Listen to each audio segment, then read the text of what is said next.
Assalamualaikum warahmatullahi wabarakatuh. Perkenalkan, nama saya Syifa Nifatus Sadia dengan NIM 121020258, jurusan Pendidikan Agama Islam, Universitas UIN Sunan Gunung Jati Bandung. Di sini saya akan menampilkan sebuah video simulasi mengajar Akidah Akhlak kelas 9 MTS yang berjudul Suri Tauladan Imam Madhab Fikih. Sebelum lanjut, di sini saya akan menjelaskan bahwasanya saya menggunakan media pembelajaran Zoom atau juga Google Meet. Nah, dan sekarang saya akan menjelaskan rangkaian pembelajaran yang akan saya lakukan. Yang pertama adalah kegiatan pembukaan, yang kedua adalah kegiatan inti, dan yang terakhir adalah kegiatan penutup. Berikut adalah video simulasi mengajar yang saya lakukan. Selamat menyaksikan. Assalamualaikum warahmatullahi wabarakatuh. Selamat pagi anak-anak. Semoga ibu harap anak-anak sudah masuk Zoom ya. Oke, baiklah, kita mulai pembelajaran pada pagi hari ini. Sebelum kita memulai pada pembelajaran kali ini, alangkah baiknya kita berdoa bersama-sama di dalam hati masing-masing. Berdoa dimulai.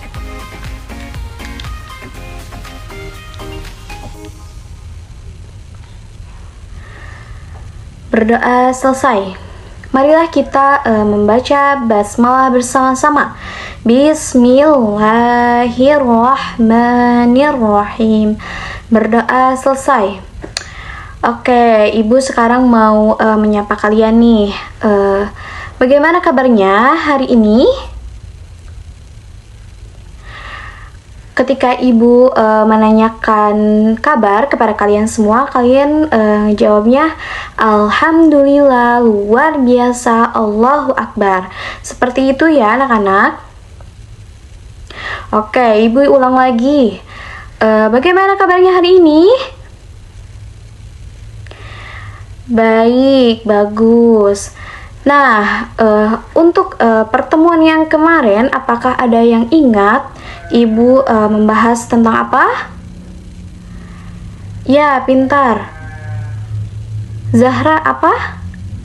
Tentang Imam Madhab Maliki dan Imam Madhab Hanafi. Oke, untuk sekarang kita akan membahas dua Imam Madhab Fikih, yaitu ada Imam Madhab Syafi'i dan juga Imam Madhab Hambali. Yang pertama ada Imam Syafi'i. Nama lengkap dari Imam Syafi'i adalah Abu Abdullah Muhammad bin Idris Asy-Syafi'i, lahir di Gajah Palestina 150 Hijriah atau 767 Masehi, dan beliau wafat di Mesir 204 Hijriah atau 809 Masehi pada usia 52 tahun. Ayah beliau bernama Idris bin Abbas, ibunya bernama Fatimah al-Azdiyah. Sejak kecil beliau cepat menghafal syair, pandai berbahasa Arab dan juga sastra.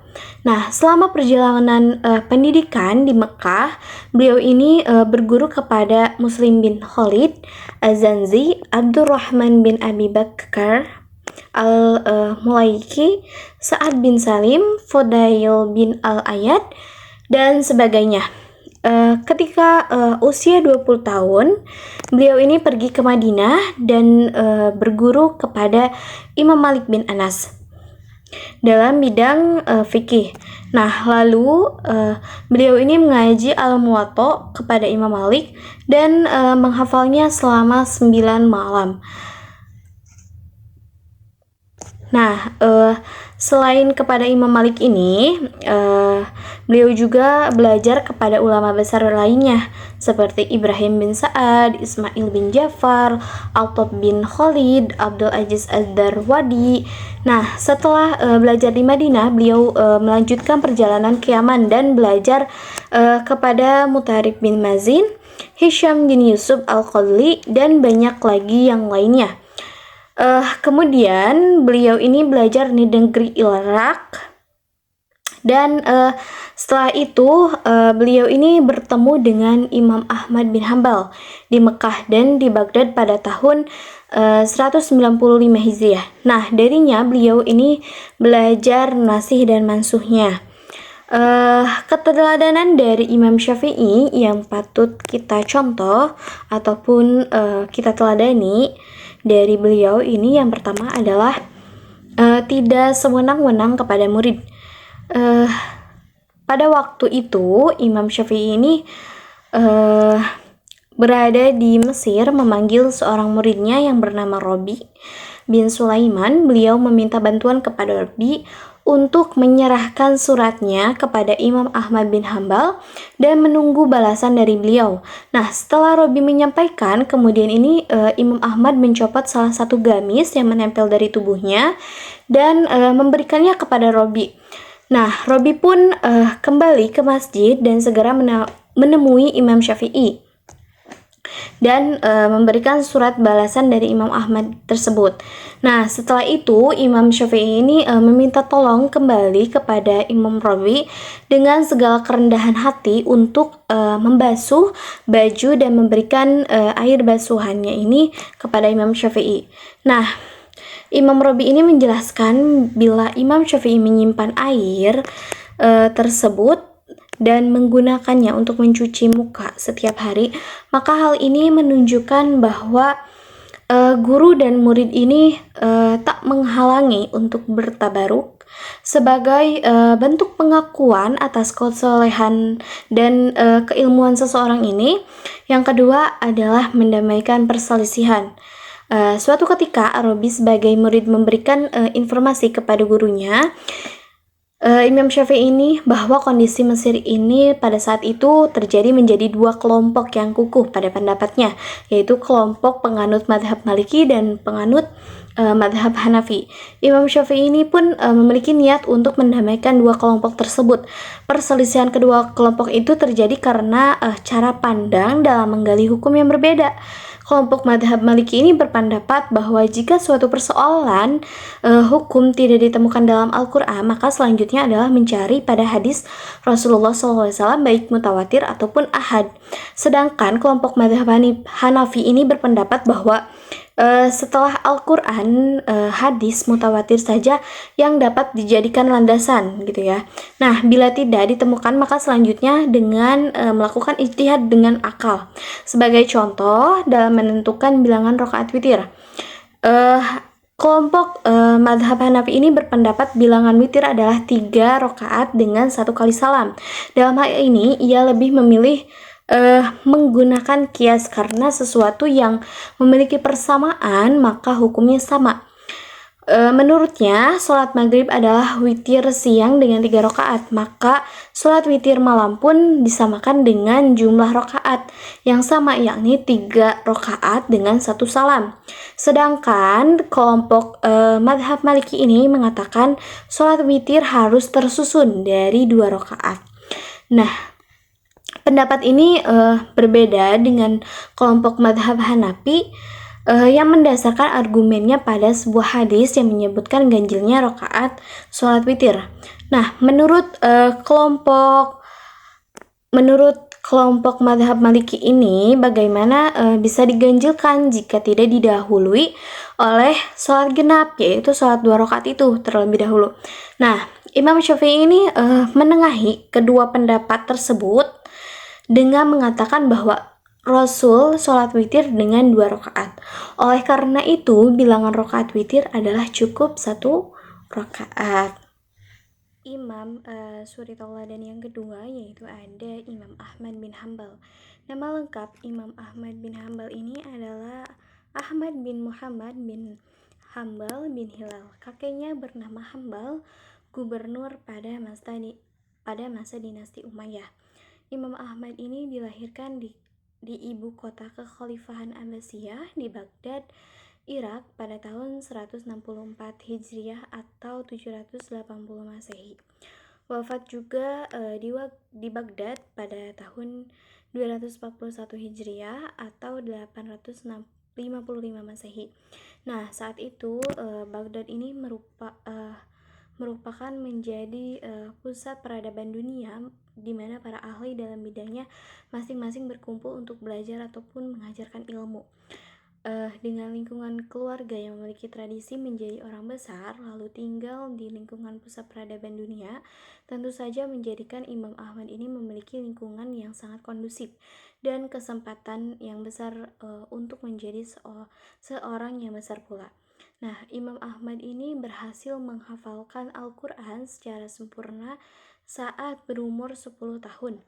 Setelah itu ia baru memulai mempelajari hadis, sama halnya seperti Imam Syafi'i. Imam Ahmad pun berasal dari keluarga yang kurang mampu dan ayahnya wafat saat Ahmad masih belia. Di usia remajanya, Imam Ahmad ini bekerja sebagai tukang pos untuk membantu perekonomian keluarga. Hal itu ia lakukan sambil membagi waktunya mempelajari ilmu dari tokoh-tokoh ulama hadis di Baghdad. Nah, Imam Ahmad ini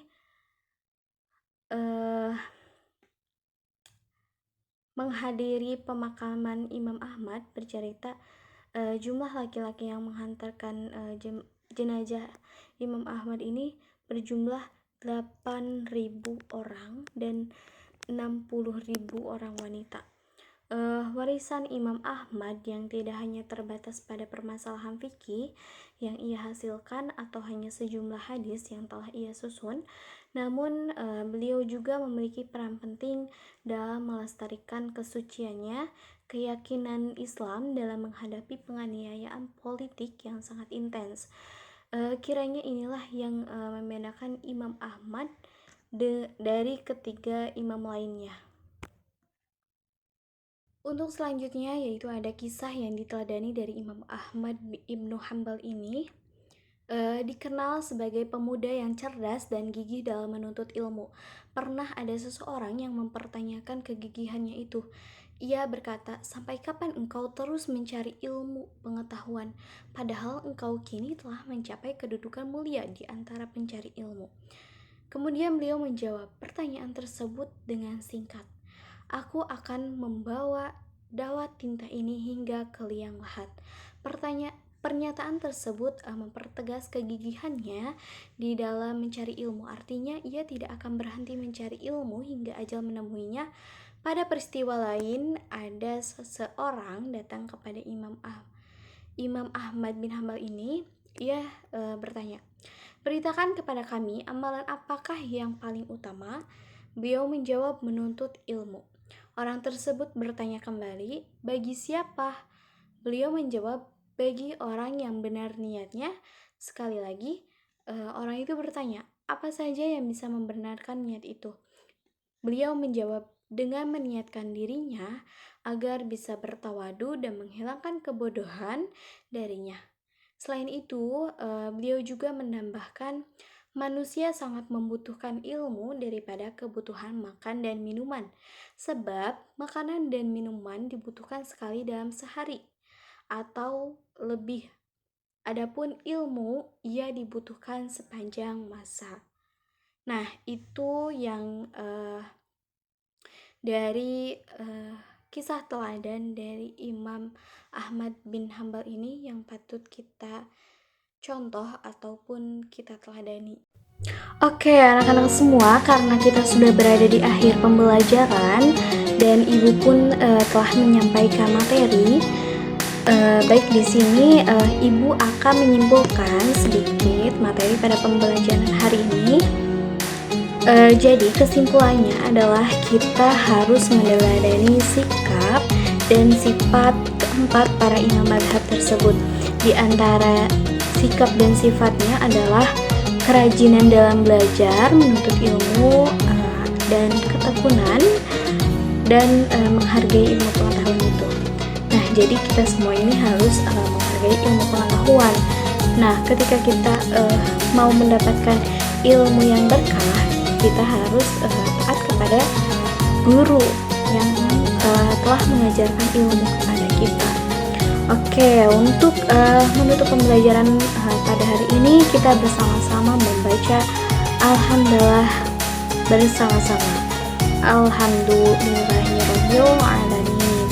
Cukup sekian sekian video mengajar pada pembelajaran hari ini. Kurang lebihnya mohon maaf. Wassalamualaikum warahmatullahi wabarakatuh.